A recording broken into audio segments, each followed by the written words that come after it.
Shawn Fraser का कहना है कि कदे भी हाउसिंग बिजनेस तो फैडरल सरकार को बाहर नहीं होना चाहिए, फिर भावें वध आमदन वाले प्रोफैशनल्स को भी किफायती घर लभण के लिए संघर्ष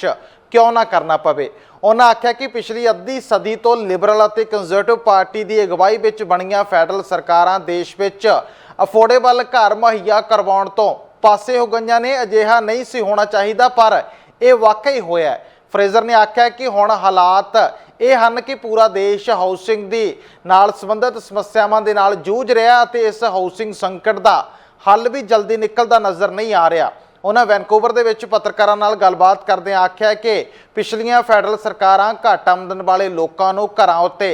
सबसिडी देण दे विच ही रुझीआं रहीआं, पर हुण हालात ये ने कि कामकाजी प्रोफैशनल्स नूं भी घर खरीदण दे लई संघर्ष करना पै रिहा है। उन्होंने आख्या कि किसी अखबार में उन्होंने पढ़िया सी कि किस तरह वैनकूवर च औसतन एक बैडरूम के घर का महीने का किराया $3000 नूं पार हो गया है, तो 2 बैडरूम का $3900 के उपर है। फ्रेजर ने आख्या कि वो चंगी तरह समझ सकते हैं कि कोई सीनियर जिसकी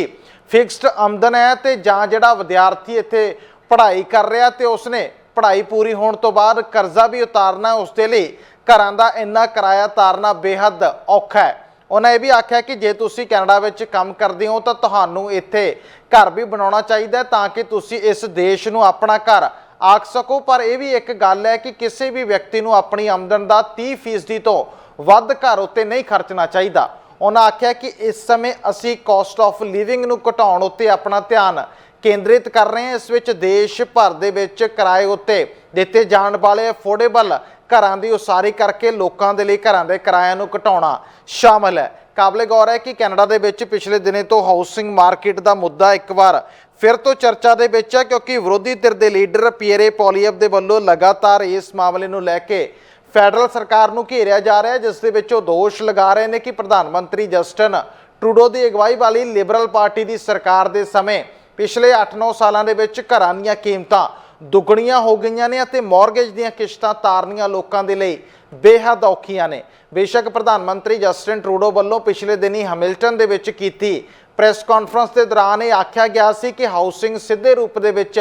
फैडरल सरकार के अधिकार खेत्र दे विच नहीं है, पर हुण उन्हां दे हाउसिंग मिनिस्टर दे वल्लों अफोर्डेबल हाउसिंग नूं लैके जो टिप्पणियां कीतियां गईयां ने, इस तो स्पष्ट है कि सरकार जानती है कि इस मामले नूं लैके फैडरल चोणां दे विच घेराबंदी हो सकती है तो सियासी तौर पर गले की हड्डी भी मुद्दा बन सकता है, जिस कारण हुण इस मामले ते चर्चा चल रही है। प्रोविंशियल सरकारां दे विच भी हलचल दिखाई दे रही है ते सिटी कौंसल्स नूं टारगेट दिते जा रहे हैं, पर मामला अफोर्डेबल हाउसिंग का ते उस मुद्दे नूं लैके प्रोविंसां फैडरल सरकार तो मंग कर रही हैं कि फैडरल सरकार नूं इस मामले च कुछ ना कुछ सहायता करनी चाहिए है। एक दिन रद्द होने तो बाद हुलो फेरी आखिरकार सवेरे 10 बजे ननैमो तो वैनकूवर के लिए रवाना हुई, जिस दे विच 180+ यात्री शामिल सन। इस दे विच लोकां ने आख्या कि फेरी ज़्यादा कंफर्टेबल है ते BC फेरीज तो काफ़ी ज़्यादा तेज़ चलती है। इस फेरीज दीआं रोजाना 4 सेलिंग्स होणगियां। काबिले गौर है कि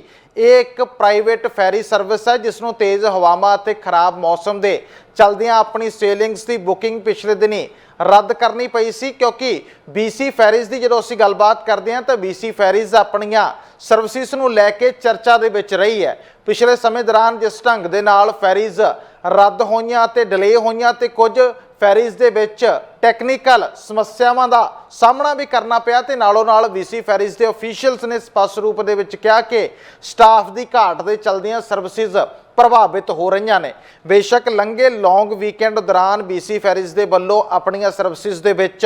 सुधार करके दिखाया गया, पर भविख दे विच भी ये समस्या इन्नी जल्दी हल होने वाली नहीं जाप रही, क्योंकि BC फेरीज की वैबसाइट के उपर सही अपडेट मुहैया नहीं होंदी, जिस कारण लॉन्ग वीकेंड दौरान फेरीज के वल्लों ट्विटर के राही भी अपनी कुछ जानकारी जिन्होंने प्लेटफॉर्म X कहते हैं साझी की गई सी। पर हुलो एक प्राइवेट ओनरशिप वाली फेरी सिस्टम है जिसकी के पहली बार शुरुआत की गई है। आस जताई जा रही है कि फेरीज इंडस्ट्री के विच प्राइवेट भागीदारी वधन दे नाल सर्विसिज बेहतर होणगियां ते लोकां नूं सस्तियां सहूलतां भी मुहैया होणगियां। हुलो का पहला सफ़र बहुत सही ते शानदार रहा, लोग इस तो खुश दिखाई देते हैं। हुण देखते हैं कि भविख दे विच रोजाना 4 सेलिंग्स वाली ये फेरी सर्विसिज लोगों को किन्ना को सैटिस्फाई करती है, पर मुकाबलतन BC फेरीज ਤੋਂ ਅੱਧੇ ਤੋਂ ਘੱਟ ਸਮੇਂ ਦੇ ਵਿੱਚ ਹੀ ਪਹੁੰਚ ਜਾਂਦੀ ਹੈ, ਕਿਉਂਕਿ ਇਸ ਦੇ ਵਿੱਚ